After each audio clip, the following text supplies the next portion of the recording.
그리스도 예수께서 내 안에 계심을 우리는 부인할 수 없는 사실입니다.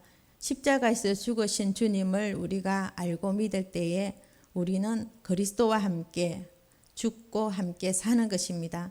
그래서 이제는 내가 그리스도와 함께 십자가에 못 박혔나니 그런즉 내가 산 것이 아니요 내 안에 그리스도가 사신 것이라 라는 고백을 합니다. 우리 안에는 그러기에 생명이 있습니다. 이 생명에 대해서 골로새서 3장 3절에서 말씀합니다. 이는 너희가 죽었고 너희 생명이 그리스도와 함께 하나님 안에 감추어졌음이라. 우리의 육신의 생각으로는 이 생명이 잘 보이지 않습니다. 그래서 4절 말씀입니다. 우리 생명이신 그리스도께서 나타나실 그때에 너희도 그와 함께 영광 중에 나타나리라. 이제 우리는 그리스도 안에서 새로운 피조물로서 살아갑니다. 우리의 생각은 예수님이 모델이 될 수도 있고 가룟 유다로 모델을 삼을 수도 있습니다. 같은 장소에서 우리는 이렇게 함께 모여서 같은 모습으로 예배를 드리고 있지만 우리의 끝을 정하는 것은 내 마음의 방향이 무엇이고 또 내 생각이 어디에 집중하고 있는가를 우리는 돌아보아야 할 것입니다. 또 우리는 무엇을 향해서 계속 가고 있는지, 내 속에는 어떠한 내가 내 안에 어떤 사람인가가 다시 한번 그것이 그 중요함을 깨닫고 우리가 말씀을 통해서 우리 자신들을 비춰보아야 할 것입니다. 사도 바울은 로마서 말씀들을 통하여서 늘 다시 한번 이것을 우리에게 말해주고 있습니다. 너는 어디에 속해 있느냐는 것입니다. 무엇을 향해서 달려가고 있느냐입니다. 너희의 표대가 무엇이냐는 것입니다. 5절과 6절의 말씀입니다. 육신을 따르는 자는 육신의 일을, 영을 따르는 자는 영의 일을 생각하나니 육신의 생각은 사망이요 영의 생각은 생명과 평안이니라. 우리가 육신의 생각을 따라가고 있는지 아니면 하나님의 생각으로 가득 채워져 있는지, 그러나 이 두 가지 중에서의 결론은 분명하게 정해져 있습니다. 육신을 생각하는 것은 그 길을 따라가는 것은 영원한 사망에 이르는 길입니다. 우리가 세상에 속한 몸을 위해서 또 우리가 오늘도 무엇을 먹고 마실까, 매 시간마다 무엇을 먹을지에 대해서 우리는 많은 시간을 투자합니다. 이렇게 무엇을 먹고 마실까에 대해서는 하루도 한시도 빠짐없이 우리의 물질과 시간을 투자하지만 거기에 대해서는 전혀 아깝지가 않는 것입니다. 놀랍게도 육의 일을 만족을 위해서 하는 이러한 모든 것의 마지막은 결국 사망의 길이라고 합니다. 영을 따르는 사람의 생각은 생명과 평안이 임한다고 하는 것입니다. 이러한 삶을 우리로 하여금 살아야 합니다. 생각이라는 것은 보이지 않습니다. 그렇지만 생각이 얼마나 힘이 있는지 생각의 그 끝은 분명하게 압니다.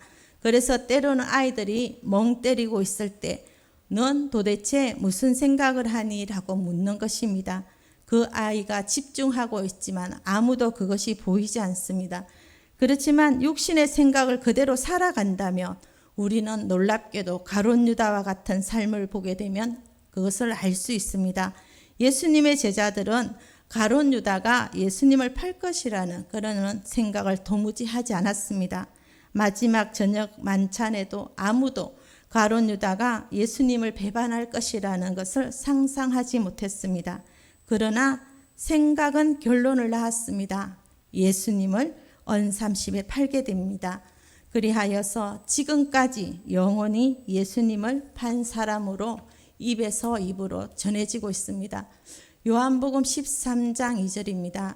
마귀가 벌써 시몬의 아들 가룟 유다의 마음에 예수를 팔려는 생각을 넣었더라. 생각의 힘이 얼마나 대단한지 바로 그 생각의 결말이 나고 말았습니다. 가룟 유다는 그 생각을 바꾸지 않았던 것입니다. 마귀가 그 안에 생각을 넣었던 것을 그대로 나갔습니다. 마귀가 넣어준 그 생각대로 그대로 품었던 것입니다. 결론이 분명하게 나옵니다. 언삼십에 예수님을 팔았습니다. 그리고 자신은 스스로 목숨을 끊어버리는 것이었습니다. 오늘 말씀처럼 영원한 사망에 이르게 된 것입니다. 이것이 생각의 위력은 이렇게 대단합니다. 그 방향성대로 결정이 되어지기 때문입니다. 육신을 향한 생각으로 살아가고 있는지 아니면 성령의 생각을 하면서 살아가고 있는지 오늘도 우리가 말씀을 통해서 우리 안의 내면을 바라보기를 원합니다.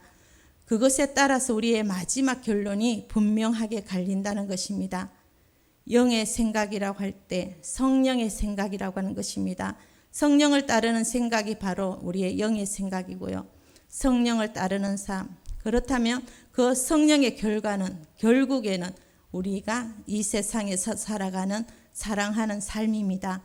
하나님이 내게 은혜를 베풀어 주셨고 하나님은 우리에게 성령을 주셨습니다. 그 은혜가 너무 넘쳐서 흘러가면서 우리는 예수님의 발자취를 따라가게 됩니다. 그리할 때에 우리는 어떻게 하면 좀 더 사랑할 수 있을까? 어떻게 하면 저 사람에게 나의 도움을 줄 수 있을까? 이렇게 마음으로 또 삶으로 살아갑니다. 그리고 우리는 또 그 예수님의 발자취를 따라가기 위해서 정결하고 거룩한 삶을 살기를 원합니다. 그 성령을 따르는 삶이 결국에는 이렇게 사랑의 삶이 되고 긍휼의 삶이 되는 것입니다. 성령을 따르는 사람은 하나님의 은혜를 경험한 사람입니다. 예수님을 만난 사람들이 바로 이러한 삶을 살아갑니다. 은혜가 넘쳐서 흐르는 것입니다. 사랑이 흐릅니다. 말도 안 되는 나 같은 죄인을 만나주시고 지옥 가기에 마땅하고 끝나버려야 할 마땅한 나 같은 인생을 위해서 하나님은 그분의 아들을 보내셨고 예수 그리스도를 십자가에 못 박게 하셔서 나를 사랑한다 확정해 주셨습니다. 이 십자가를 지신 이유는 그리스도께서 하나님 우리 아버지의 뜻을 따라서 이 악한 세대에서 우리를 건지시려고 또 우리 죄를 대속하기 위해서 자기 몸을 주셨습니다. 이것이 바로 복음이라는 것입니다. 바울은 다른 복음을 따르는 것을 참으로 이상히 여긴다고 했습니다. 예수님 외에는 복음은 없다는 것입니다. 복음을 허락해 주셔서 이 은혜가 너무 감사해서 우리는 또한 삶으로 예수님의 그 사랑을 나누고자 합니다. 주변 사람들에게 그 예수님의 사랑을 전하고자 합니다. 성령께서 우리 안에 내주하시면서 때때마다 성령의 사람으로 살아가도록 합니다. 성령의 생각을 따라 살아가는 그 사람을 볼 수 있는 것은 열매입니다. 바로 성령의 9가지 열매를 통해서 성령의 사람인 것을 알 수 있습니다. 갈라디아서 5장 22절입니다. 오직 성령의 열매는 사랑과 희락과 화평과 오래 참음과 자비와 양성과 충성과 온유와 절제다라는 것입니다. 이 모든 것은 따로따로 말하고 있지만 이 모든 것은 하나입니다. 사랑을 따르는 삶이 결국에 성령을 따르는 영의 생각을 하는 삶입니다. 빌립보서를 보면은 성도들을 향한 바울의 마음이 있습니다. 빌립보 성도들을 바울은 생각만 해도 너무너무 감사하고 기도할 때마다 기쁘고 그래서 항상 감사한다고 합니다. 또한 착한 일을 이루신 그 성령이 그리스도의 날까지 이루어 가실 것을 확신한다고 합니다. 이와 같은 생각을 하는 것은 마땅하다고 합니다. 바울의 마음에 빌립보 성도들이 함께하고 있다는 이 확신, 또 늘 마음과 생각으로 바울과 함께하고 있다는 것을 바울은 알았습니다. 그래서 사랑을 말합니다. 내가 예수 그리스도의 심장으로 너희 무리를 얼마나 사랑하는지 하나님이 바로 내 증인이시라 합니다. 바울은 늘 성령의 생각으로 영의 생각으로 생명을 흘러보내는 그러한 삶을 살았습니다. 빌립보 감옥 안에 있으면서도 불구하고 그는 성령의 충만함을 누리고 있었습니다. 그러기에 사랑을 늘 표현합니다. 감사하다고 기쁘다고 늘 이렇게 말합니다. 바울은 어떤 환경에 그 사슬에 묶여 있을지라도 자유와 기쁨으로 인해서 사랑을 선포합니다. 그의 삶은 바로 이렇게 사랑의 삶으로 살아가고 있었습니다. 이것은 영을 쫓아가고 또 생명과 평안으로 살아가는 것입니다. 내가 육에 대한 생각을 하고 사는지 알 수 있는 또 이것을 우리가 점검해 볼 수 있는 말씀이 요한 1서 2장 15절로 17절 말씀입니다. 이 세상이나 세상에 있는 것들을 사랑하지 말라. 누구든지 세상을 사랑하면 아버지의 사랑이 그 안에 있지 아니하니 이는 세상에 있는 모든 것이 육신의 정욕과 안목의 정욕과 이생의 자랑이니 다 아버지께로부터 온 것이 아니요 세상으로부터 온 것이라. 하나님께 속해서 하나님의 뜻을 행하는 사람은 영원히 하나님 안에 거하는 것입니다. 그러나 하나님께 속해 있지 않고 육에 속해 있고 세상에 속해 있는 사람들은 영원히 하나님 나라에 거하지 못합니다. 우리의 생각이 생명과 평안에 거할 것인지 아니면 영원한 사망에 거할 것인지, 또한 육신에 속한 사람은 육신의 정욕과 안목의 정욕, 이생의 자랑에 속한 사람입니다.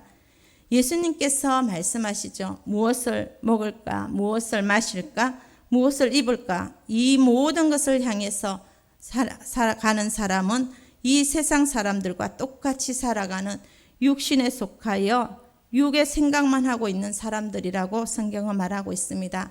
그래서 예수님께서는 말씀합니다. 이러한 모든 것에 염려를 버리라는 것입니다. 너희는 먼저 그의 나라와 그의 의를 구하라고 합니다. 그리하면은 이러한 모든 것을 주님께서 해결해 주실 것이라고 합니다. 또한 성경에 또 우리에게 모델을 보여주고 있는 사람들이 있습니다. 하나님께 속해 있지 않고 육신에 속해서 살아가는 사람들에 대해서 말해줍니다. 우리가 알다시피 가룟 유다였죠. 가룟 유다는 예수님보다 돈을 더 많이 사랑해서 스승 되신 예수님을 팔았습니다. 부자 청년도 돈이 많았습니다. 그렇지만은 영생을 소유하고 싶었습니다. 하지만은 영생과 돈 중에서 먼저 돈을 놓지 못했습니다. 예수님께서 이제 너도 나와 함께 가자 했을 때에 부자 청년은 제자의 요청을 걷어차 버리는 그 결과를 낳게 되었습니다. 여호수아가 아이성을 패배한 이유가 있습니다. 한 사람의 잘못된 생각을 가진 아간으로 인해서 하나님의 진노를 사게 됩니다. 아간은 하나님 말씀을 새겨 듣지 않았습니다. 건성으로 들었습니다.